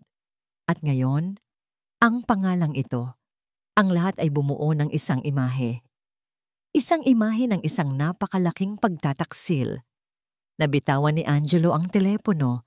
Tumingin siya kay Dahlia na nakatingin sa kanya ng may pag-aalala. Ngunit sa likod ng maskarang yon, nakita na ni Angelo ang katotohanan. Ang pangalang sinabi ng general ay ang pangalan ng pinsan ni Lino. Ang pangalang sinabi ng general ay umalingaw-ngaw sa isipan ni Angelo na parang isang walang katapusang echo, nakapangalan sa isang pinsan ni Lino Sandoval. Lino, ang kanyang pinagkakatiwalaang driver, ang binatang laging nakayuko, laging magalang. Ang taong ipinagkakatiwala niya sa kaligtasan ng kanyang pamilya araw-araw. Tumingin si Angelo kay Dahlia. Ang pag-aalala sa mukha nito, ang mga luha sa mga mata nito, ang paghawak nito sa kanyang braso. Lahat ng yon ay biglang naging isang kasuklam-suklam na palabas. Isang teatro ng panlilinlang. Ang babaeng akala niya ay kanyang kanlungan ay ang ahas na pumasok sa kanyang paraiso. At si Lino? Si Lino ang kamandag nito. Angelo? Love, anong sabi ng general? May balita ba sila? Tanong ni Dahlia. Ang boses ay puno ng pekeng pag-asa. Humugot ng hangin si Angelo. Isang malalim na hininga para kontrolin ang nag-aalab na galit sa kanyang dibdib. Kung magpapadala siya sa emosyon niya ngayon, matatalo siya. Kailangan niyang maging mas tuso kaysa sa kanila. Kailangan niyang magsuot ng sarili niyang maskara. Wala Malamig niyang sagot. Pilit na pinapakalma ang kanyang boses. It was a dead end. Isang ninakaw na credit card. They're back to zero. Nakita niya ang halos hindi mahahalata. Panandali ang ginhawa sa mga mata ni Dahlia bago ito muling napalitan ng pagkadismaya. Ganoon ba? Sabi nito. Paano nasisinag? I need to be alone for a while. I need to think. Sabi ni Angelo. Marahang tinatanggal ang kamay ni Dahlia sa kanyang braso. Please, just give me an hour. Tumango si Dahlia, ang perpektong imahe ng isang maunawaing asawa. Of course, love. I'll be in our room if you need me. Nang makalabas si Dahlia, hindi nag-aksaya ng panahon si Angelo. Hindi na siya tumawag sa pulis. Ito ay naging personal. Kinuha niya ang kanyang personal na telepono, isa na hindi alam ng iba, at tinawagan ang kanyang pinakapinagkakatiwalaang tao, ang pinuno ng kanyang security detail, isang dating military intelligence officer na nagngangalang Falcon. Falcon, I need information. Top priority. Absolute discretion. Sabi ni Angelo, ang boses ay matigas na parang bakal. I need everything you can find on two people, Dahlia Roxas and Lino Sandoval. Pull up their complete files. I want to know their hometowns, their family trees, every connection they have, no matter how small, and I want it an hour ago. Understood, sir. Sagot ni Falcon, walang tanong-tanong. Habang naghihintay, naglakad-lakad si Angelo sa kanyang study na parang isang tigring nakakulong sa hawla. Ang kanyang isip ay nagliliyab, pinagdugtong-dugtong ang lahat ng piraso. Si Dahlia ang nagrekomenda kay Lino. Ang mga bonus na ibinibigay ni Dahlia kay Lino na akala niya'y kabaitan. Ang mga pagkakataong laging nasa tamang lugar si Lino sa tamang oras. Lahat ay isang kalkuladong plano. Pagkalipas ng 45 minuto, isang naka-encrypt na email ang pumasok sa kanyang laptop. Galing kay Falcon, binuksan niya ito. Unang dokumento. Ang profile ni Lino Sandoval, ipinanganak sa isang maliit at malayong probinsya sa Timog. Pangalawang dokumento. Ang profile ni Dahlia Roxas, ang nakasulat na birthplace, Manila. Ngunit sa ilalim may isang nota mula kay Falcon. Sir, discrepancies found. Early school records show she was raised in the same province as Sandoval. Ang puso ni Angelo ay dumagundong. Iyon na. Ang koneksyon. Nag-scroll pa siya pababa. At doon, sa isang lumang public record, nakita niya ang isang bagay na nagpatigil sa kanyang paghinga. Isang kaso ng agawan sa lupa. Isinampa 30 taon na ang nakalipas. Ang mga pangalan sa kaso, Del Sol versus Roxas. Ang kanyang ama, laban sa lolo ni Dahlia. Isang kasong natalo ang pamilya, Roxas, na naging sanhi ng kanilang pagkabangkarote at pagkapariya sa kanilang bayan. Ito ay hindi lang tungkol sa pera. Ito ay paghihiganti, isang galit na inalagaan sa loob ng maraming taon. At pagkatapos, ang huling attachment, isang larawan, malamang ay mula sa isang lumang yearbook o social media account ng isang malayong kamag-anak. Ang larawan ay kupas na, ngunit malinaw. Isang grupo ng mga bata mula sa probinsya. Sa gitna, isang batang babae na may matang mapangahas at isang nangiting mayabang. Walang duda, si Dahlia. At sa tabi niya, isang payat na batang lalaki na nakatingin sa kanya ng may paghanga, isang batang Lino, ang pruweba. Ang hindi maikakailang pruweba ng kanilang matagal ng ugnayan. Habang tinititigan niya ang larawan ng dalawang batang magkasabwat, muling tumunog ang teleponong ginamit ng mga kidnapper. Kring! Kring! Ang tunog ay hindi na nakakatakot para sa kanya. Ngayon, ito'y isang hamon. Kalmado niyang kinuha ang telepono. Sa kabilang dulo ng silid, lumabas si Dahlia, naakit ng tunog. Ang kanyang mukha ay isang perpektong maskara ng takot. Hello! Sagot ni Angelo. Tapos na ang oras mo, Del Sol, sabi ng metalikong boses. Ang desisyon mo? Tumingin si Angelo ng diretso sa mga mata ni Dahlia na ngayon ay nakatayo na sa may pinto, nakatingin sa kanya. Hinayaan niyang makita nito ang pagkatalo sa kanyang mukha. Hinayaan niyang marinig nito ang pagsuko sa kanyang boses. "Sige," sabi ni Angelo. Ang bawat salita ay mabagal at mabigat. "Pumapayag na ako." Nakita niya ang mabilis, halos hindi mahahalatang kislap ng tagumpay sa mga mata ni Dahlia bago ito muling napuno ng mga peking luha ng ginhawa. "Magaling na desisyon," sabi ng boses. "Hintayin mo ang aming mga tagubilin kung paano mo ililipat ang lahat. Walang pulis, Del Sol. Tandaan mo." Click! Ibinaba ni Angelo ang telepono. Napayuko siya. Hinilamos ang kanyang mukha. Gumanap bilang isang taong nawalan na ng lahat. Lumapit si Dahlia at niyakap siya. "It's okay, love. Ginawa mo ang tama. Ang importante, babalik na si Sinag." Niyakap siya pabalik ni Angelo. Ngunit ang yakap niya ay malamig. At habang nakasubsob ang mukha ni Dahlia sa kanyang balikat, nag-angat ng tingin si Angelo. Ang nakikita sa kanyang mukha ay hindi na pagkatalo, hindi na desperasyon.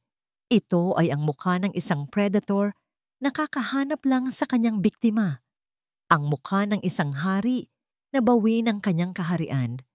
Sa likod ng pagsukong yon, sa kailaliman ng kanyang mga mata, isang bagong apoy ang nagliliyab. Hindi apoy ng pagkatalo, kundi apoy ng isang amang handang sunugin ang buong mundo para mabawi ang kanyang anak. Ang opisina ni Angelo Del Sol na matatagpuan sa pinakatuktok ng Del Sol Tower ay palaging ang kanyang santuwaryo. Mula sa salaming pader nito, tanaw niya ang buong lungsod, isang konkretong gubat na kanyang sinakop. Ang bawat ilaw, bawat gusali ay isang paalala ng kanyang kapangyarihan. Ngunit ngayong gabi, ang mga ilaw na yon ay tila nangungutya. Ang kanyang kaharian ay guguho na. Sa ibabaw ng kanyang malaking mesa na gawa sa mahogany, nakalatag ang isang tumpok ng mga dokumento. Hindi ito mga kontrata para sa isang bagong modelo ng sasakyan o isang panibagong merger. Ito ang mga kasulatan na maglilipat ng lahat ng kanyang pinaghirapan sa mga kamay ng mga taong dumukot sa kanyang anak. Stock certificates, land titles, corporate ownership deeds, ang mga papel na kumakatawan sa dugo, pawis at luha ng kanyang buong buhay. Pinulot ni Angelo ang isang itim na fountain pen. Ang bigat nito sa kanyang kamay ay pamilyar, ngunit ang gagawin niya ngayon ay hindi. Sa bawat paglagda niya, tila may isang piraso ng kanyang kaluluwa ang napupunit. Angelo Del Sol, ang pirma na nagsara ng bilyon-bilyong deal. Ngayon, ito ang parehong pirma na magsasara ng kanyang legasya. Unang dokumento, ang paglilipat ng kanyang controlling shares sa Del Sol Motors. Bawat guhit ng tinta ay parang isang hiwa sa kanyang balat. Naalala niya ang kanyang ama, ang nagtatag ng kumpanya, na nagsabi sa kanya noong bata pa siya, "Angelo, ang pangalang ito ang ating buhay. Huwag mo itong pababayaan." Patawad itay bulong niya sa hangin. Pangalawang dokumento, ang titulo ng Villa Amihan, ang bahay na ipinundar niya para sa kanyang magiging pamilya, ang bahay kung saan niya inakalang bubuo siya ng masasayang alaala. Ngayon, ito'y isa na lamang asset sa isang madugong transaksyon. Habang pumipirma, isang litrato sa kanyang mesa ang umagaw sa kanyang atensyon. Ito ay isang litrato ni Sinag, kuha noong 3 kaarawan nito. Nakasuot ito ng munting korona at may hawak na lobo. Ang mga mata nito ay kumikinang sa tuwa. Isang tuwang matagal na niyang hindi nakikita. Isang tuwang siya mismo ang nagnakaw dahil sa kanyang pagiging abala. Hindi niya napigilan ang isang luhang pumatak mula sa kanyang mata. Bumagsak ito sa papel. Bahagyang binura ang tinta ng kanyang pirma. "I'm sorry, my princess." Humihikbing bulong niya. "I'm so sorry. pinabayaan kita. Sa mga sandaling iyon, hindi na siya si Angelo Del Sol, ang automotive king. Siya ay isa lamang ama, isang amang nabigo, isang amang handang isuko ang lahat para itama ang kanyang pagkakamali. Ang imperyo, ang pera, ang kapangyarihan, lahat ay naging abo kumpara sa isang hibla ng buhok ng kanyang anak. Nang matapos niyang pirmahan ang huling dokumento, inilagay niya ang lahat sa isang malaking leather briefcase. Ang parehong briefcase na dating naglalaman ng mga kontrata ng tagumpay, ngayon ay naglalaman na ng mga papeles ng kanyang pagsuko. Sinunod niya ang instruksyon na ipinadala sa kanya sa isang burner phone. Walang pulis. Mag-isa. Iwanan ang lahat ng tracking devices. Nagmaneho si Angelo sa tahimik na mga kalye ng gabi. Ang kanyang minamanehong Del Sol premium sedan, ang pinagmamalaki ng kanyang kumpanya, ay tila isang kabaong na naghahatid sa kanyang sariling libing. Ang bawat kanto, bawat ilaw trapiko, ay nagpapabagal sa oras, nagpapahaba sa kanyang pagdurusa. Ang pakiramdam ng kabiguan ay bumalot sa kanya, hindi lang bilang isang CEO, hindi lang bilang isang anak, kundi higit sa lahat bilang isang ama. Ang lahat ng kanyang tagumpay ay walang kabuluhan dahil sa huli, hindi niya nagawang protektahan ang kaisa-isa niyang yaman. Dumating siya sa lugar na sinabi sa kanya, isang distrito ng mga abandonadong pabrika sa pinakaliblib na bahagi ng lungsod. Ang hangin dito ay mabigat at may amoy ng kalawang at pagkabulok. Ipinatay niya ang makina ng sasakyan. Ang tanging maririnig ay ang malakas na kabog ng kanyang dibdib. Ang text message ay dumating. Bodega 7. Dulo ng kalye. Iwanan ang briefcase sa pinto. Umalis ka. Ihahatid namin ang bata sa isang simbahan sa Malate. Malalaman mo kung saan kapag nakuha na namin ang pakete. Ngunit alam ni Angelo na kasinungalingan iyon. Ang mga taong tulad nila ay hindi nag-iiwan ng testigo. Hindi niya maaaring iwanan si Sinag. Kasama sa plano nila ni General De Leon, kailangan niyang makita ang bata. Kailangan niyang makumpirma na ligtas ito bago kumilos ang mga pulis na nakaposisyon na sa paligid. Bumaba siya ng sasakyan, dala ang briefcase. Ang bawat hakbang sa madilim at bakubakong daan ay isang hakbang patungo sa hindi tiyak na kapalaran. Natanaw na niya ang Bodega 7. Isang malaking gusaling kinakalawang. Ang mga bintana ay basag. Tila isang halimaw na nag-aabang sa dilim. Habang papalapit siya, dahan-dahang bumukas ang malaking pinto nito. Gumawa ng isang nakakakilabot na langit-ngit. Mula sa dilim sa loob, isang anino ang lumabas, si Lino. Nakatayo ito roon. Ang mukha ay hindi mabasa. May hawak na baril. Napatigil si Angelo. Ang paningin ng lalaking pinagkatiwalaan niya na ngayon ay may hawak na sandata laban sa kanya ay isang imahe na hinding-hindi niya malilimutan. Ilapag mo ang briefcase. Utos ni Lino. Ang boses ay nanginginig ngunit determinado. Nasaan si Sinag? Tanong ni Angelo. Ang kanyang boses ay kalmado sa kabila ng bumabagyong emosyon sa loob niya. I need to see my daughter. Ang usapan, iwan mo lang ang maleta, sigaw ni Lino. Hindi ako aalis hanggat hindi ko siya nakikita. Nag-atubili si Lino at sa likod niya, mula sa mas malalim na dilim ng bodega, isa pang anino ang lumitaw. Ang anino ng isang batang babae nakatali sa isang upuan. Sinag! Sigaw ni Angelo at akmang tatakbo papasok. Huwag kang kikilos! Sigaw ni Lino. Itinaas ang baril at itinutok ito ng diretso sa dibdib ni Angelo. Ang kanyang mga kamay ay nanginginig, ngunit ang kanyang determinasyon ay malinaw. Napatigil si Angelo. Ang kanyang puso ay tila dinudurog sa tanawing iyon. Ang kanyang anak, ang kanyang munting prinsesa, nasa kamay ng mga halimaw na ito. Huli ka na sa usapan, boss, sabi ni Lino. Ang salitang boss ay puno ng pang-uuyam at hinanakit. Dapat iniwan mo na lang ang pera at umalis. Sa mga sandaling iyon, habang nakatutok sa kanya ang baril at ang kanyang anak ay bihag sa likuran, naramdaman ni Angelo ang tunay na kahulugan ng impyerno.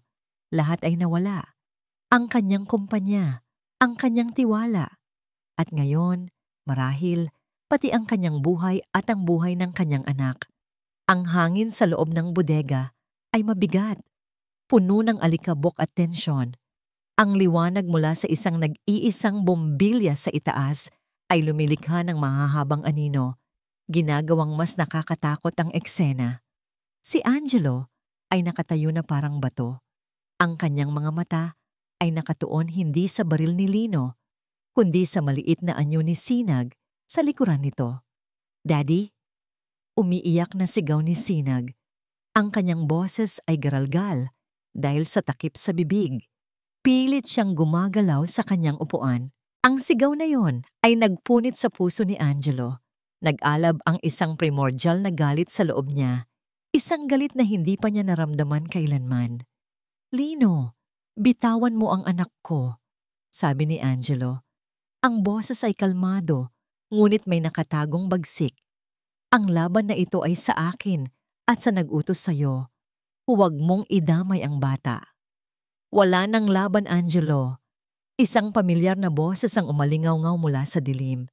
Mula sa likod ng isang tumpok ng mga kinakalawang na bariles, lumabas si Dahlia. Wala na ang maskara ng pagiging isang kaawa-awang biktima. Ang suot niya ay isang itim na damit. Ang kanyang buhok ay nakatali ng maayos at ang kanyang mukha ay nagpapakita ng isang malamig at walang awang tagumpay. "Ikaw," bulong ni Angelo, kahit alam na niya ang katotohanan. "Ako nga," ngumisi si Dahlia. "Nagulat ka ba? Mahal kong asawa? Akala mo ba talaga minahal kita? Ang minahal ko lang ay ang pangalan mo, ang pera mo, ang lahat ng bagay na dapat sana ay sa amin. Dahil sa isang pirasong lupa na natalo ng lolo mo, 30 taon na ang nakalipas. Ganoon kababaw ang dahilan mo para sirain ang buhay ng isang bata?" Tanong ni Angelo, nandidiri. "Hindi yun isang pirasong lupa lang," sigaw ni Dahlia. Ang kanyang boses ay biglang naging matinis at puno ng hinanakit. "Iyon ang aming dignidad. Iyon ang aming buhay. Ang ama mo ang nagnakaw noon sa amin. At ngayon, kinukuha ko lang ang dapat ay sa akin ng may interes." Lumakad siya palapit kay Lino at tinapik ito sa balikat. At si Lino, hindi lang siya isang hamak na driver. Siya ang pamilya ko, ang taong nakakaalam kung ano ang pakiramdam ng yurakan ng mga taong tulad mo. "Pera lang ang kailangan mo, Lino. Di ba?" Pag-apela ni Angelo sa lalaki. "I can give you more. Triple. Just let my daughter go." Umiling si Lino, ngunit nakita ni Angelo ang pag-aalinlangan sa mga mata nito. "Hindi na ito tungkol sa pera, boss." "Huwag kang makinig sa kanya, Lino," mabilis na sabi ni Dahlia. "Lahat sila ay pare-pareho, puno ng mga pekeng pangako." Iyon na ang senyas. Alam ni Angelo na kailangan na niyang kumilos. Ang plano nila ni General De Leon ay nakasalalay sa isang pagkakataon. "Sinungaling ka, Dahlia," sabi ni Angelo. Ang kanyang tingin ay matalim. "At alam mo kung paano ko nalaman? Dahil ang isang taong puno ng galit, laging nag-iiwan ng bakas. Masyado kang naging kampante." Nawala ang ngiti sa mukha ni Dahlia. "Anong ibig mong sabihin?" Sa parehong sandali, mula sa labas ng bodega, isang malakas na tunog ng sirena ang biglang umalingaw-ngaw, sinabayan ng mga nakakasilaw na ilaw ng mga police car na pumapalibot sa buong lugar. "Pulis! Sumuko na kayo!" Sigaw ng isang boses mula sa megaphone. Natuliro si Lino. Napatingin siya kay Dahlia, naghahanap ng sagot. "Niloko mo kami." "Hindi. Paano?" Sigaw ni Dahlia. Ang kanyang mukha ay puno ng hindi makapaniwalang galit. Iyon na ang pagkakataong hinihintay ni Angelo. Sa pagkalito ni Lino, Sumugod siya, hindi patungo kay Lino, kundi patungo kay Sinag. "Daddy," sigaw ng bata. "Angelo, huwag!" Sigaw ni Dahlia. Sa desperasyon, kinuha ni Dahlia ang isang piraso ng bakal na tubo mula sa sahig at tumakbo rin patungo kay Sinag, ginagamit ang bata bilang kanyang huling alas. Nang makalapit si Angelo, mabilis niyang niyakap ang upuan kung saan nakatali si Sinag, ginagamit ang kanyang likod bilang isang panangga. "Kung hindi ka mapapa sa akin, walang makikinabang sayo," sigaw ni Dahlia at buong lakas na inihampas ang tubo. Blag! Isang nakakabinging tunog ng pagtama ng metal sa laman at buto. Hindi si Sinag ang tinamaan, si Angelo. Ramdam niya ang matinding sakit na gumapang mula sa kanyang likod pataas sa kanyang balikat, ngunit hindi niya binitawan ang kanyang anak. Niyakap niya ito ng mas mahigpit. "Andito na si Daddy. Andito na ako, anak." Bulong niya habang nararamdaman ang mainit na likidong dumadaloy sa kanyang likuran. Sa parehong sandali, ang mga pinto ng bodega ay bumukas ng malakas. Pumasok ang mga armadong pulis. Bitawan ng armas. Sa takot, binitawan ni Lino ang kanyang baril at itinaas ang kanyang mga kamay. Ngunit si Dahlia, na nababaliw na sa galit at pagkatalo, ay itinaas muli ang tubo para sa isa pang hampas.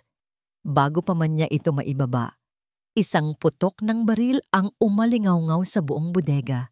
Hindi ito galing sa mga pulis.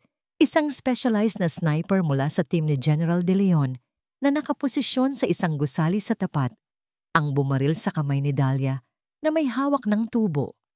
Nabitawan niya ito kasabay ng isang nakakakilabot na sigaw ng sakit. Agad siyang dinakma ng mga pulis habang dinadala siya palayo.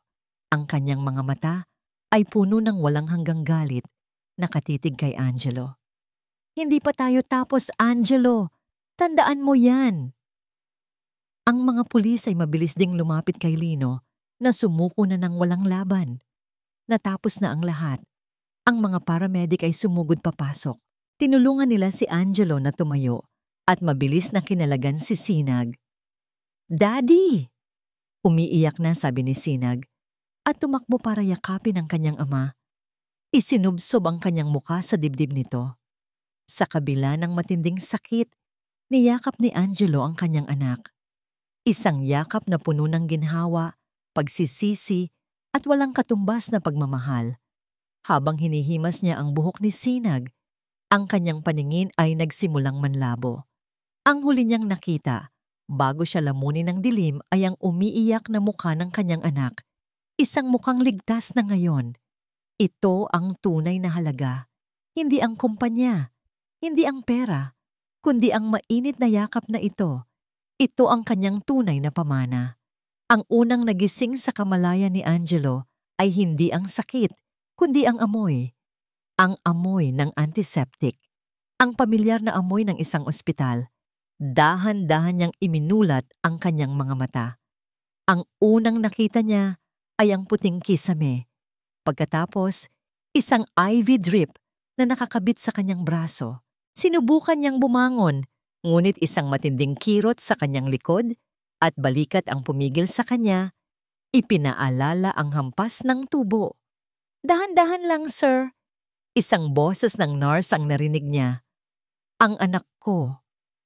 Iyon ang unang mga salitang lumabas sa kanyang bibig. Ang kanyang lalamunan ay tuyo. "Nasaan ang anak ko?" "Ligtas po siya, sir," sagot ng nurse. "Nasa kabilang silid lang po. Binabantayan ng mga kasama ninyo." Isang alon ng ginhawa ang bumalot kay Angelo. Mas mabisa pa kaysa sa anumang painkiller. Ligtas siya. Ligtas si Sinag.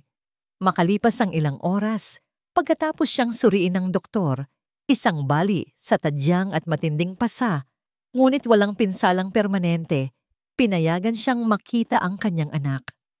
Gamit ang isang wheelchair dahil sa pananakit, dinala siya sa pediatric wing. Sa labas ng pinto ng silid ni Sinag, nakatayo si Yaya Elma. Ang mga mata ng matanda ay namumugto. ngunit may ngiti ng ginhawa nang makita siya. Sir Angelo, salamat sa Diyos at ligtas kayo.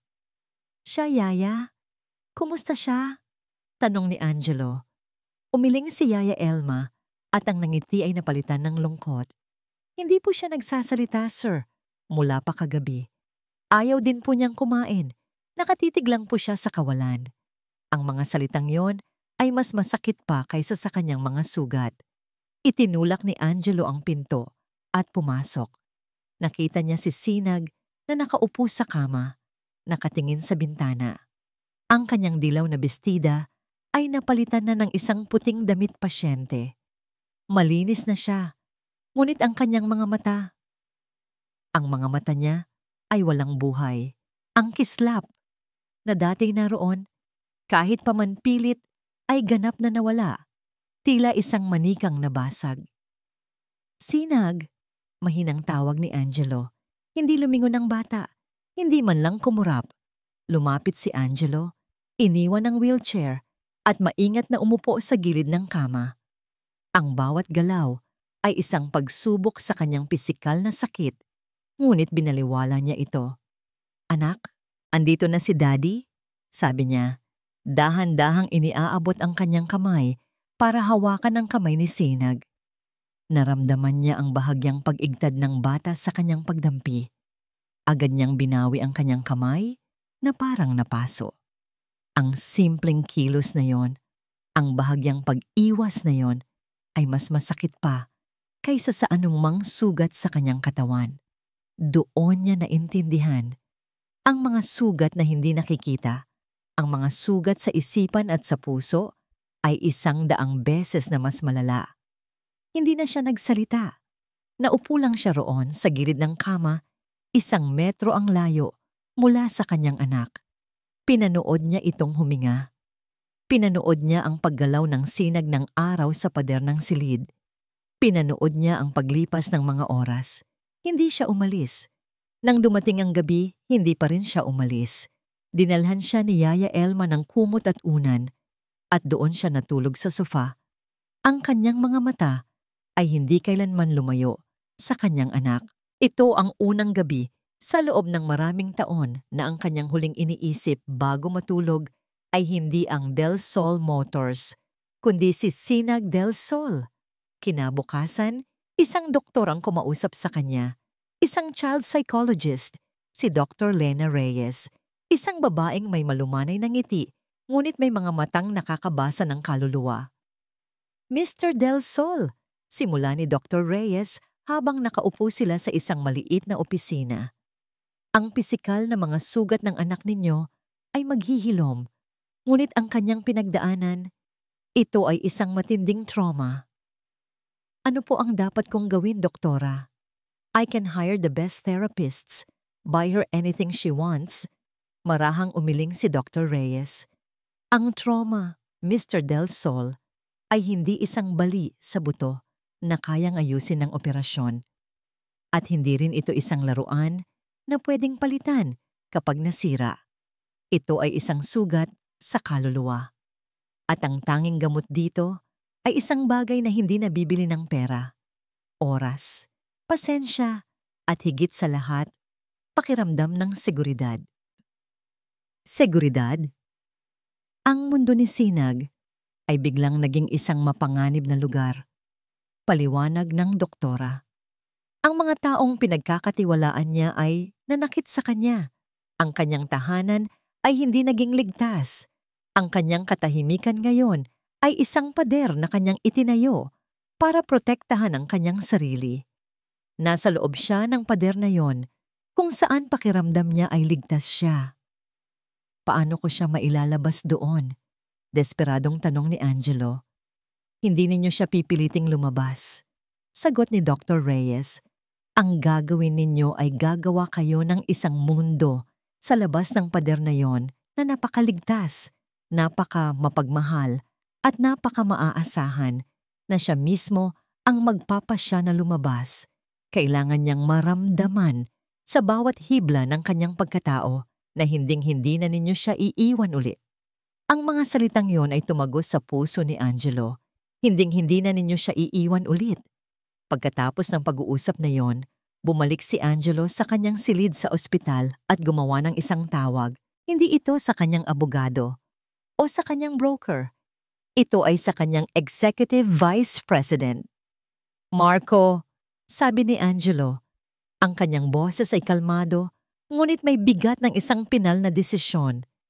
Starting today, you're in charge. Ikaw na ang bahala sa lahat. Sir, anong ibig ninyong sabihin? May problema po ba sa deal sa Japan? Walang problema sa deal. Marco, I am taking an indefinite leave of absence.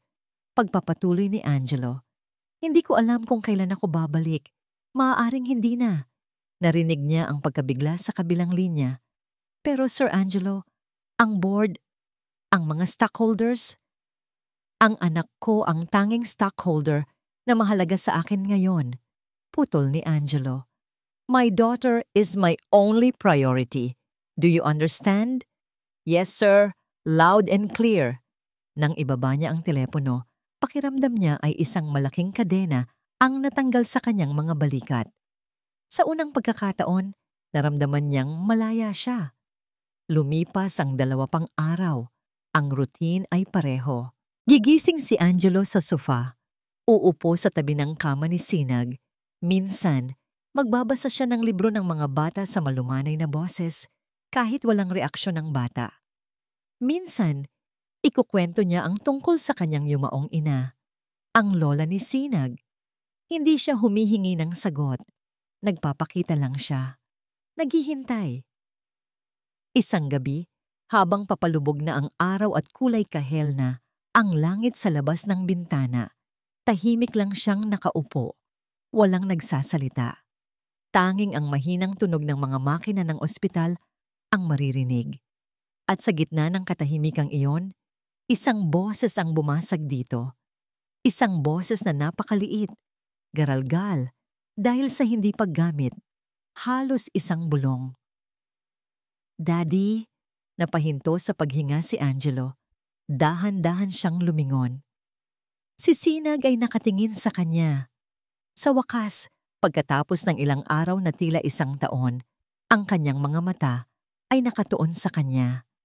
Ang pader ay nagkaroon ng maliit na siwang. Pinigilan ni Angelo ang pagnanais na yakapin ito. Naalala niya ang sinabi ng doktora. Dahan-dahan. Ligtas. Ngumiti siya. Isang nangiting malungkot ngunit puno ng pagmamahal. Yes, anak. Andito si Daddy. Tinitigan siya ni Sinag. Ang kanyang mga mata ay puno ng isang tanong na matagal na nitong kinikimkim. Ang kanyang maliliit na labi ay nanginginig. Kasalanan ko po ba? Ang tanong na yon, ang 6 na salitang yon, ay parang 1,000 kutsilyong sabay-sabay na tumusok sa puso ni Angelo. Ang kanyang anak, ang kanyang inosenteng anak, ay iniisip na ito ang may kasalanan sa lahat ng nangyaring kasamaan. Umiling siya at naramdaman niya ang pag-init ng kanyang mga mata. No, mariin niyang sabi. Ang kanyang boses ay nagkalamat. No, my princess, hindi. Hinding-hindi mo kasalanan. Maingat siyang lumapit, umupo sa pinakadulo ng kama. Walang anumang kasalanan sa'yo. Ako ang may kasalanan, anak. Sa wakas, bumuhos ang mga luha na matagal na niyang pinipigilan. Hindi luha ng kabiguan sa negosyo o luha ng pisikal na sakit. Ito ay luha ng isang amang nakita ang lalim ng kanyang pagkukulang. Kasalanan ko dahil hindi kita nakita.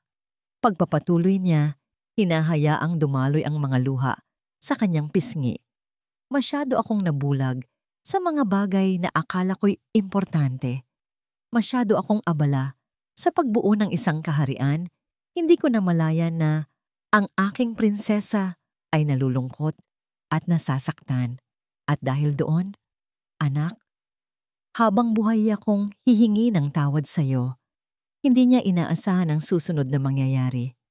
Dahan-dahan, ang maliit na kamay ni Sinag ay gumapang sa ibabaw ng kumot.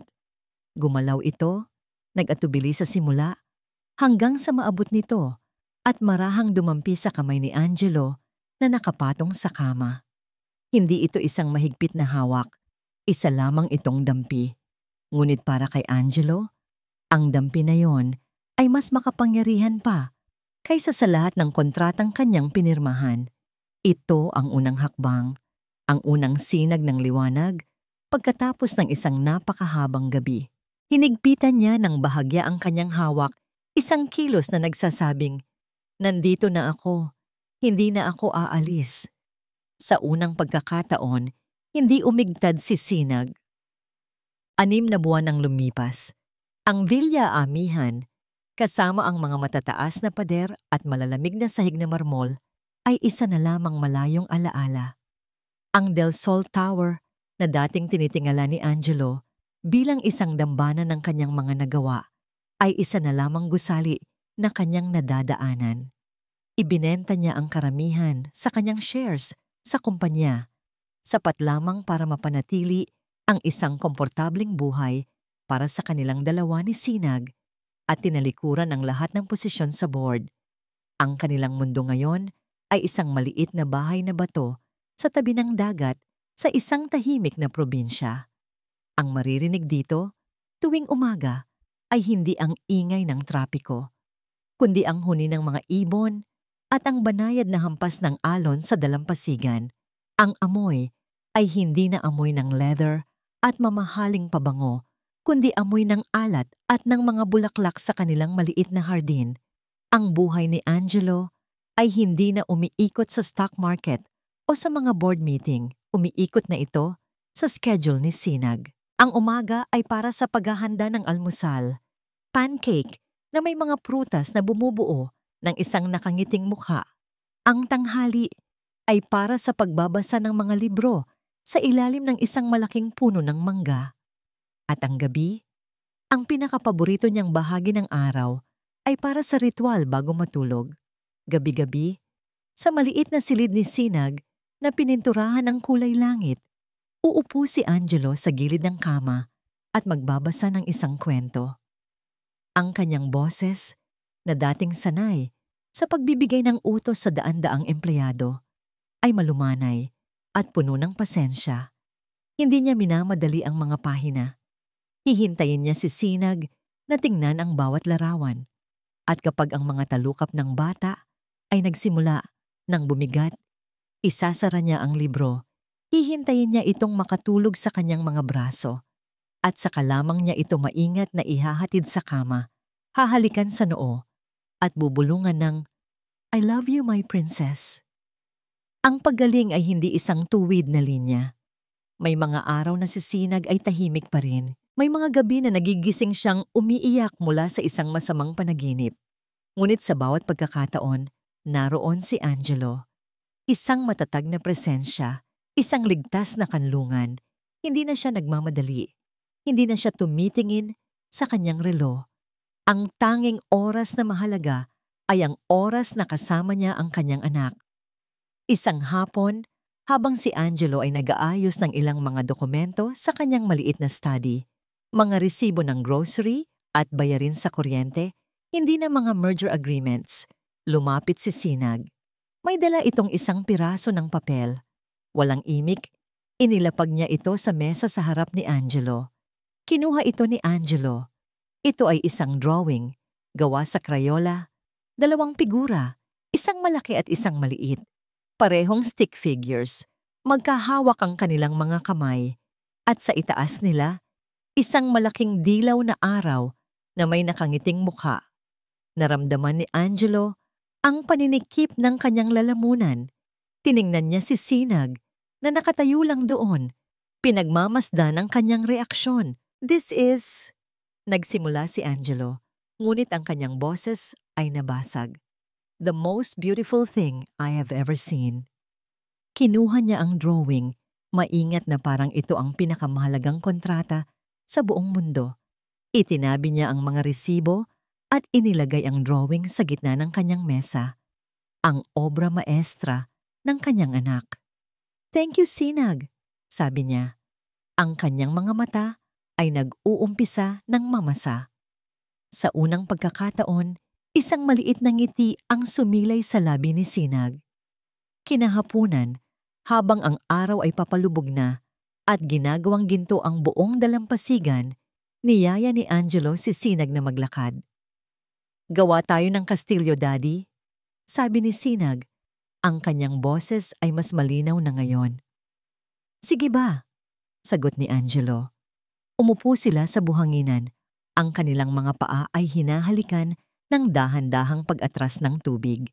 Gamit ang kanilang mga kamay at ilang mga kabibe, nagsimula silang bumuo ng isang kastilyong buhangin, isang maliit na kaharian sa tabi ng dagat. Nang matapos nila ito, inilagay ni Sinag ang isang puting kabibe sa pinakatuktok. Ayan na ang tore. Tumingin si Angelo sa kanilang ginawa. Isang simpleng kastilyo na anumang oras ay maaaring tangay ng alon. Ngunit sa mga sandaling iyon, ito ang pinakamagandang palasyo sa buong mundo. "Ang ganda, Daddy!" sabi ni Sinag. At pagkatapos, isang tunog ang narinig ni Angelo na halos isang taon na niyang hindi naririnig. Isang tunay na tawa, isang tawa na hindi pilit, isang tawa na umabot hanggang sa kanyang mga mata. Ginagawa itong muling kumislap na parang mga bituin. Napatingin si Angelo sa kanyang anak. Ang kanyang buhok ay hinahangin. Ang kanyang mga pisngi ay mamula-mula dahil sa araw. At ang kanyang ngiti, ang kanyang nangiti ay mas maningning pa kaysa sa lahat ng diamanteng kanyang naibenta o nairegalo. Sa mga sandaling iyon, sa harap ng papalubog na araw, naunawaan ni Angelo ang lahat. Ang Del Sol Motors, ang imperyo, ang bilyon-bilyong kayamanan, lahat ng iyon ay isa lamang kaharian na gawa sa buhangin. Ngunit ito, ang tawa ng kanyang anak, ang paghawak ng maliit nitong kamay sa kanya, ang pagmamahal sa mga mata nito. Ito ang kanyang tunay na pamana. Ito ang kanyang tunay na kaharian. "Gagawa tayo ng mas malaking kastilyo bukas, prinsesa ko," sabi ni Angelo. Ang kanyang boses ay puno ng pangako. Tumingin si Sinag sa kanya at tumango ng may ngiti. Hinigpitan niya ang hawak sa kamay ng kanyang ama. Magkasama, pinanood nilang dalawa ang dahan-dahang paglubog ng araw sa abot-tanaw, hudyat ng pagtatapos ng isang madilim na kabanata at ang simula ng isang bagong umaga na puno ng liwanag. At dito po nagtatapos ang ating kwento. Isang salaysay na nagpapaalala sa ating lahat na ang tunay na kayamanan ay hindi nasusukat sa dami ng pera sa bangko o sa taas ng mga gusaling ating naipatayo. Ang tunay na pamana, ang tunay na yaman ay natatagpuan sa mga yakap na ating ibinibigay, sa oras na ating inilalaan at sa pagmamahal na ating ipinadarama sa ating pamilya. Minsan, kailangan muna nating mawala ang lahat para lamang matanto kung ano talaga ang pinakamahalaga. Maraming salamat po sa inyong walang sawang pagsubaybay at pakikinig, mga minamahal naming tagapakinig. Sana po ay may napulot kayong aral at inspirasyon sa kwento ni Angelo at Sinag. Ang inyong suporta po ang aming lakas. Kung mayroon po kayong suhestiyon o nais na marinig na uri ng kwento sa mga susunod nating paglalakbay, huwag po kayong mag-atubiling i-comment sa ibaba. Gusto po naming marinig ang inyong mga saloobin. Hindi dito nagtatapos ang ating paglalakbay.